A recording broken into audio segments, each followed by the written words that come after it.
Hello there, I'm Jason Butler. Thanks for joining me in this video insight.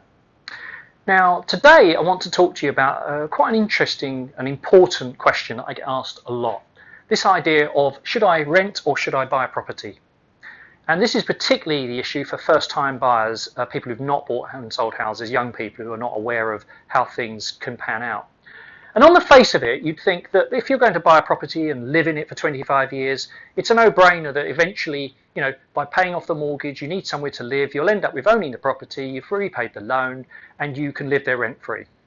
Or you could sell the property or downscale to a smaller one and release some cash of which to meet your later life needs. But most people do move 2 or 3 times throughout their property owning lifetime. And particularly in the first property you buy, often you'll move out after 2 to 4 years. So that first 5-year period is really important, which is why I want to focus on the potential outcome for you if you buy a property now and compared to renting. So it might make you think differently. So let's just take you through this. Now, I'm sorry there's a few numbers here, but please don't turn off. It will be worth your while. You can stop the video and go back over it, but it's well worth us looking at this. These are all simplified and rounded, okay? And this is based on a real case of one of my Twitter followers who sent me these details. He was considering buying a 2-bedroom, newly refurbished flat in High Wycombe in Buckinghamshire. So it's north of London, quite an affluent area, commutable, so quite desirable. And he was being asked £325,000 for this flat. He could rent a similar flat round the corner, virtually the same quality, literally on every level, for £925. Now, obviously, there may be some that were cheaper and dearer, but essentially he said that was pretty much on a comparable. So let's now think about buying. If we buy, we've got some costs that we've got to come up with in addition to any deposit we put down to secure a mortgage. So first of all, we've got legal costs, which I'm going to put in at $1,250, and that includes all the searches and all the other permissions and things you've got to get. The stamp duty, I'm assuming, is first-time buyer rate, which is £1,250.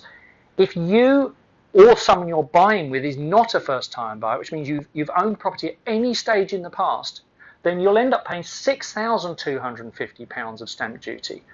So if you're thinking of starting a new relationship with someone, I jokingly say to people, check out whether they're a first-time buyer if they've ever owned any property. So if you meet them in a wine bar, just say, have you ever owned a property before? Because it could cost you £5,000 or £6,000 or £7,000 more when you come to buy property. No, I'm joking. Obviously, you choose someone for love and compatibility. If you've got to pay more stamp duty, fair enough. But it's well worth thinking that. And then the survey, you need to have a good survey. Don't just have the house buyers thing that the lender wants. So you might have to pay £750 for a detailed survey of the property to see if it's up to standard. So those total costs, if you're a first-time buyer, will be £3,250. If you're not a first-time buyer, then that's going to be more like £8,250. We need to put a 10% deposit down so we can get a decent mortgage. So that would be $32,500, which is 10% of $325,000. So our total outlays, the deposit we need to buy the house, and then the rest is from mortgage, and the initial costs that we've incurred. And these initial costs we're never going to get back. So we need a mortgage is the difference between $325,000, which is what we're buying the house for, and the £32,500 deposit. So we need a mortgage of $292,500. Currently, there's a 5-year fixed rate for that of 2.99%. So we know exactly what we're going to be paying for 5 years. That comes out £1,386 a month. And we need to make an allowance for property maintenance and servicing, etc. And that's going to be at least £100 a month, which often people don't put this into, servicing the boiler, repairs, etc. So that brings us a monthly figure of £1,486. Now let's look at the renting option. So if the rent is £925, our rent has got to come up with some outlay. And that includes an agent fee, which I've put down £500. That could be more, it could be less, but £500 seems reasonable. And then a deposit of, say, between 1.5 to 3 times the rent. So I put £2,000 of deposit. Now that money's going to come back as long as you don't trash the property. And that goes into the government protection scheme. So the landlord can't just help themselves to it. So assuming you look after the property and it's just normal wear and tear, you'll get that money back. But you've got to outlay it initially. So total outlay for our renter is £2,500. Now, let's assume that our renter started out with the same money that our purchaser did, 35,750, and we've taken off the outlay of 2,500. So they've left in their savings account 33,250. Bearing in mind our purchaser, that's gone on the deposit and that's gone on all the other costs.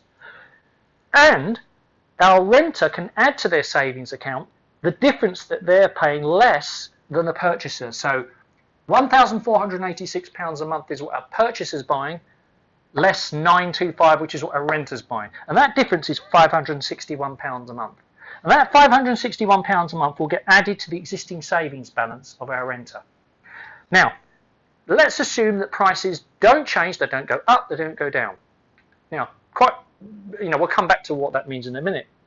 But if prices don't change and the value of that property is what it is, in 5 years' time, the equity that the purchaser has built in their property from gradually repaying their loan, this is assuming a 25-year mortgage, after 5 years, they will have £73,750 of equity, give or take.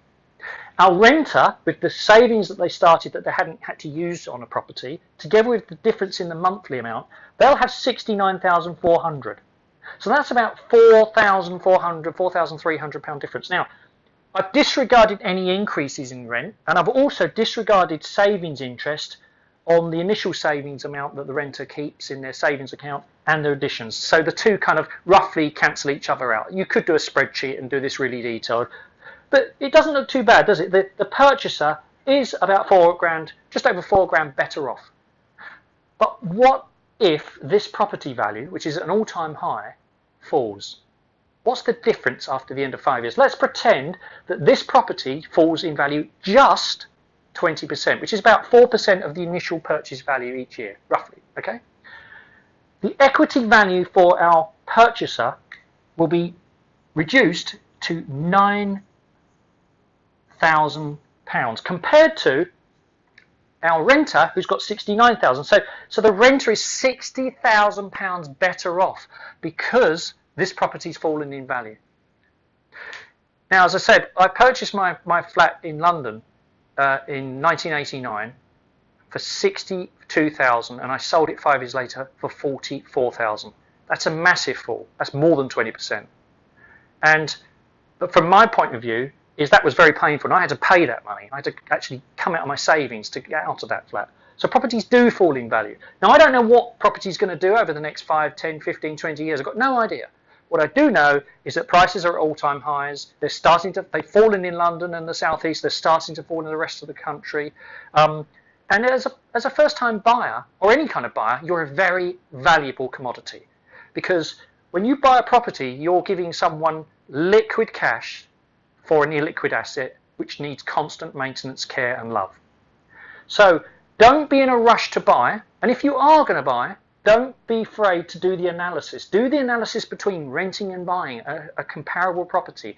Think to yourself, what if property prices drop 10%? What if they stay the same? Is it worth it to you? This position will be even worse if you're not a first-time buyer and your initial costs in stamp duty are even higher. So hopefully that's been helpful. I know there's a lot of numbers there, but it's well worth you thinking it through. Don't just go with what people say you must buy. It's money down the drain if you rent. It makes sense to rent if you need flexibility, if you're in the early part of your career, if you're not sure where you'll be in 5 years' time, you don't want to be stuck with a property, if there's a good chance, or if you feel that property prices are going to ease back, or you want to do other things with your money. It may be the best thing to do with that money is to invest in yourself to increase your earning potential. So, who knows? Hopefully that's been helpful. Let me know how you get on. I'd love to hear your personal stories. Thanks for joining me.